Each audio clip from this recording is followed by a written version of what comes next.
स्वागत है।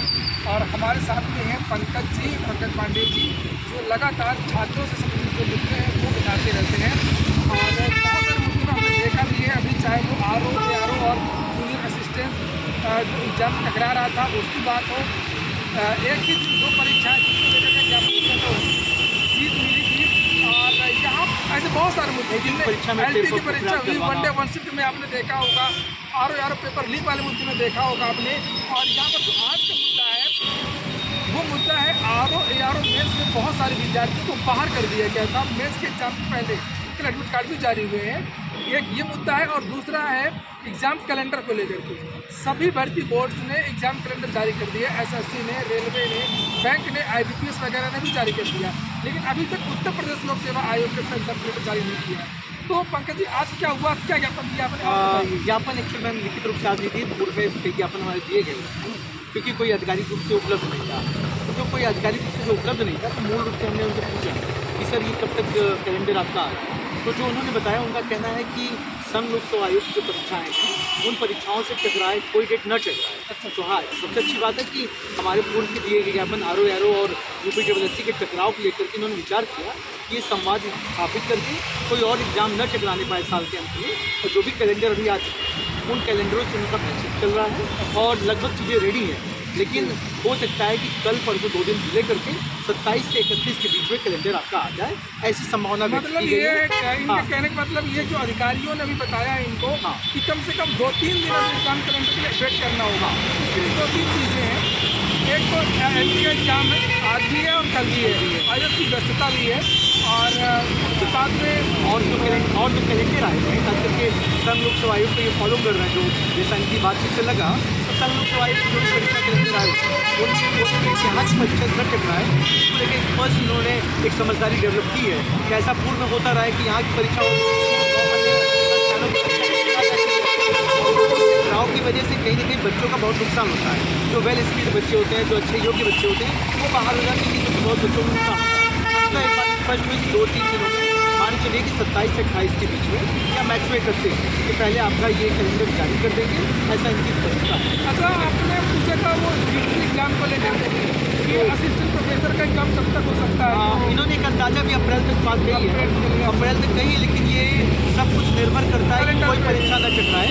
पहली बात ये ध्यान रखिए, अन्य जो कैलेंडर होंगे उसमें संघ लोक सेवा आयोग की जो डेट्स होंगी उसमें ये कोई परीक्षा नहीं कराएंगे। ये इन पर ये विशेष ध्यान दे रहे हैं कि संघ लोक सेवा आयोग की कोई परीक्षाएं इनकी परीक्षा से मुख्य परीक्षाओं से टकराए न। तो ये बात ध्यान रखिए, अप्रैल में जो भी परीक्षाएं हो रही होंगी, तो संघ लोक सेवा आयोग की कोई परीक्षा लगी होगी तो वहाँ पे वो डेट नहीं टकराएगा। हो सकता है अप्रैल में जो भी दिनांक, क्योंकि अब शनिवार को भी करा रहे हैं, ये कभी भी करा सकते हैं, इनको जो भी छुट्टियाँ दिखेंगी वर्किंग के जब मॉर्निंग और मौसम में परीक्षा करा सकते हैं। तो मुझे लग रहा है आगामी, क्योंकि इनके पास भार बढ़ गया है, 23, 24, 25, 26 4 कैलेंडरों की पूर्ति करनी है इनको। तो ये अब कौन सा दिन टकराएंगे, कहीं ऐसा ना हो दीपावली के त्यौहार पर भी आपकी परीक्षा हो, होली के त्यौहार में भी परीक्षा हो। तो इसलिए मैं सभी छात्रों से निवेदन करूँगा परिहार जी के चैनल के माध्यम से कि जहाँ तक बात जा रही हो, कोई भी ये छुट्टी समझ के न समझे कि त्यौहार में छुट्टी रहेगी। परीक्षा कभी भी ये दे सकते हैं, ऐसा मुझे अंदाज़ा लग रहा है इनकी वर्किंग स्टाइल से। तो आप लोग इंतजार करिए, अगले 4 दिनों के अंदर कैलेंडर आ जा रहा है और जो जीडीसी की परीक्षा है उसको भी लेकर के इनका स्पष्टता है कि अप्रैल मई तक परीक्षा कराएंगे। जीएसटी प्रवक्ता ये थोड़ा सा इंतजार करना पड़ेगा, उन्होंने अप्रैल की बात कहा है। हाँ। और ये दूसरा मुद्दा आपका ओटीआर का मामला था। आरओ एआरओ की जो बच्चे मेंस के लिए जिनका एडमिट कार्ड आ गया उसमें लगभग 16 बच्चों को बाहर किया गया है, जो 19 प्रत्यावेदन गए जिसमें से 16 बच्चे बाहर हैं। 16 बच्चे का क्या कारण दिया गया है? 16 बच्चों को जो कारण दिया गया है कि आयोग के जो अपना मानक है उसको वो जो मानक छात्रों ने दिया वो मानक पोषणी नहीं था, जो शब्द का प्रयोग किया गया। हमारे पास ये नोटिस है इनकी, ये मैं नोटिस दिखाना चाहूँगा। मैं नोटिस दिखाना चाहूँगा। ये जो नोटिस है, ये नोटिस आयोग की आई हुई नोटिस है। इसमें इन्होंने बताया है साफ साफ कि पोषणी नहीं है, जो आयोग का मानक है वो पोषणी न होने के कारण से वो पोषणी पूरा उनकी जो मानक है पूरा नहीं हो पा रहा है, जिसकी वजह से बच्चों। अच्छा, मैं एक चीज़ और बता दूं कि अभी एक और एग्ज़ाम था, कोई टेक्निकल का कोई एग्ज़ाम था जिसमें लगभग 617 लोगों को उत्तर प्रदेश लोक सेवा आयोग ने मेल से बाहर कर दिया है, साक्षात्कार से। और मुझे लगता है वो है सहायक कुल सचिव भर्ती, 30 साक्षात्कार हुए हैं, लगभग 650 भी बात किया और इसमें लगभग 67 लोगों को बात किया था। 116 आरोपी। तो विद्यार्थी आइंदा इस बात का ध्यान रखा करें कि जो आवेदन वगैरह है नोटिफिकेशन को पढ़ लें कि आवेदन करने के बाद में पूरा ऑफलाइन फॉर्म कब जमा करना है। अगर मेष के बाद जमा करना है तो मेष के बाद जमा कर दें, समय के पहले जमा कर दें। किसी भर्ती का फॉर्म हो, लास्ट डेट के इंतजार विद्यार्थी बिल्कुल न किया करें। स्पेशली एक बात और समझ में आ रही है, ये जो निरस्त हुए हैं लगभग जो 16 बच्चों का साफ बात आ रही है, टोटल 69 बच्चों का कारण है किले का। मतलब कि आयोग के पास जो पहुँचता है, इन्होंने ये भी कारण बताया कि हमको फिट करना पड़ता है। कितने बजे इन्होंने स्वीकार किया कोई फॉर्म या मेंस फॉर्म या कोई डॉक्यूमेंट, ये तक इनको फीड करना पड़ता है। तो अंततः इन्होंने बताया कि जो हमारे पास जो स्पष्ट निर्देश है, 5 बजे तक हमारे पास अगर कोई फॉर्म आ गया तो हम स्वीकार करेंगे। 5:01 पे भी अगर कोई फॉर्म आ रहा है तो हमारे पास अधिकार क्षेत्र नहीं है कि हम यहाँ टाइमिंग है ना, हाँ, जो टाइमिंग जो दिया गया है। तो मैं ये भी कहूँगा जो डाक विभाग से भेजा जाता है, क्योंकि 69 बच्चों का जो फॉर्म रिजेक्ट हुआ था तो उसमें डाक विभाग के टेक्निकल कॉज के कारण बच्चों का फॉर्म रिजेक्ट हो गया है।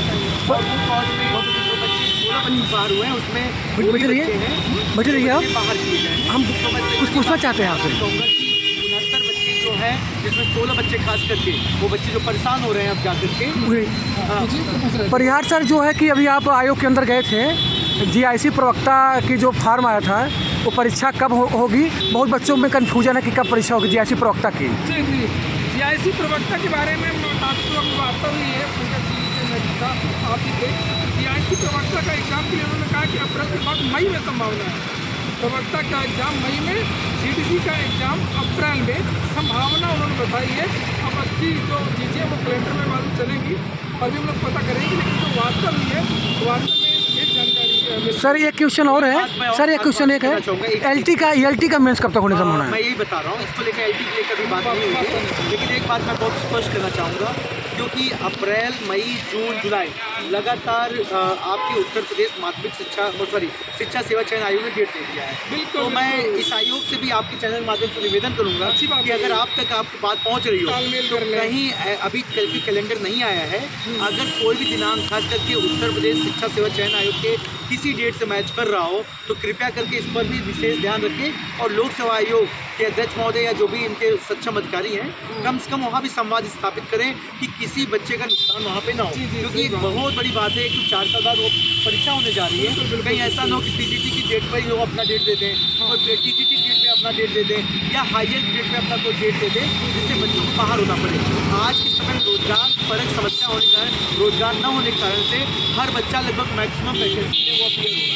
तो हम एक माध्यम से जानना चाहते हैं, बताना भी चाहते हैं कि सभी बच्चे एकदम वेल प्रिपेयर्ड रहें, छुट्टियों का इंतजार न करें। डाक विभाग से कम 10 दिन पहले, क्योंकि 2-4 दिन पहले आप जो डाक विभाग पे ये विश्वास करके फॉर्म भेज रहे हैं कि डाक विभाग पहुंचा देगा, सच्चाई है कि एक गलती से छात्र के 3-4 दिन के और डाक विभाग की टेक्निकल गलती से कई बच्चों का रिजेक्ट हो गया फॉर्म। तो एक बात स्पष्ट जान लीजिए कि हम लोग जो प्रयास कर पा रहे हो वो तो हम कर ही रहे हैं, लेकिन आप सबसे भी निवेदन रहेगा कि आप कम से कम 10 दिन के डिफरेंस लेके चलें और 10 दिन पहले अगर डाक विभाग से भेज रहे हैं और वह तो कोशिश करिए स्वतः प्रेजेंट होकर के, कोई भी टेक्निकल कॉज मत छोड़िए कि आयोग आपका फॉर्म रिजेक्ट करे। तो ये आयोग सीधा कह रहा है कि हमें 5 बजे तक अगर कोई फॉर्म मिल रहा है, हमें कोई प्रत्यावेदन मिल रहा है और एकदम जेन्युइन कॉज, क्योंकि जेन्युइन कॉज का जो निर्णय लिया जाता है वो एक विशेष कमेटी द्वारा ली जाती है, जिसका विशेष कमेटी का निर्णय, विशेष कमेटी क्या निर्णय लेगी इसको लेकर गेट पे कोई सूचना नहीं होती है और निर्णय लेकर के सब साइट पे अपडेट कर दिया जाता है।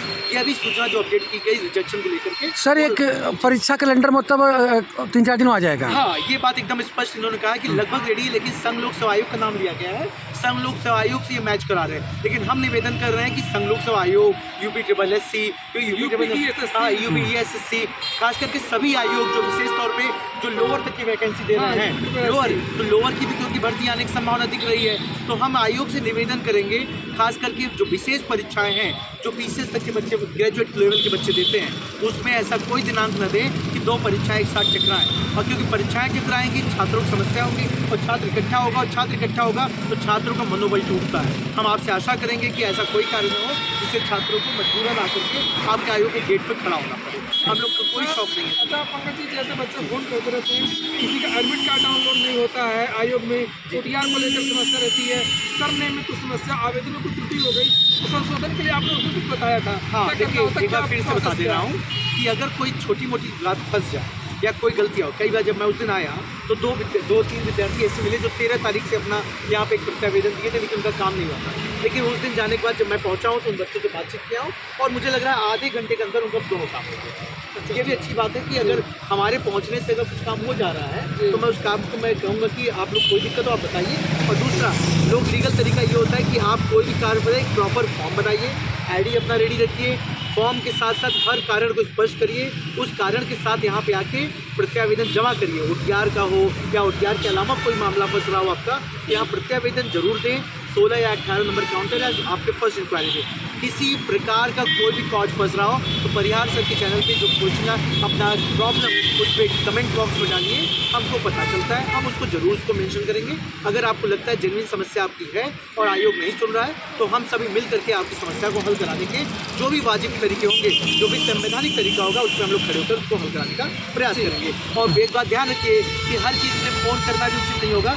फ़ोन करने के बजाय आप लोग मैसेज और टेक्स्ट करके कमेंट बॉक्स में जरूर टाइप किया करिए। और अधिक से अधिक मैं चाहूँगा जहाँ तक बात हम लोग पहुँचे अधिक से अधिक शेयर करें। जैसे कई विद्यार्थी जिनको ये नहीं समझ में आता है कि वो अपने फॉर्म कैसे टाइप करें या अपनी बात को कैसे रखें, उन तक ये बात पहुँचे और इससे अधिक से अधिक शेयर भी क्या करें, जिससे बच्चों तक ये हमारी जो छोटी छोटी बातें होती हैं वो पहुँचे। और ये बात ध्यान रखें, हम पढ़ने वाले भी हैं और साथ में अपने वाजिब मांगों को लेकर के लड़ने वाले भी हैं। तो इतनी बात नहीं कि आयोग तक अगर सूचना जा रही हो तो हमेशा इस बात को ख्याल रखें, दिनांक जो भी दे कोई भी परीक्षा दिनांक टकराए ना। क्योंकि RO वाले में इन्होंने मान के 1 दिन का डिफरेंस दिया।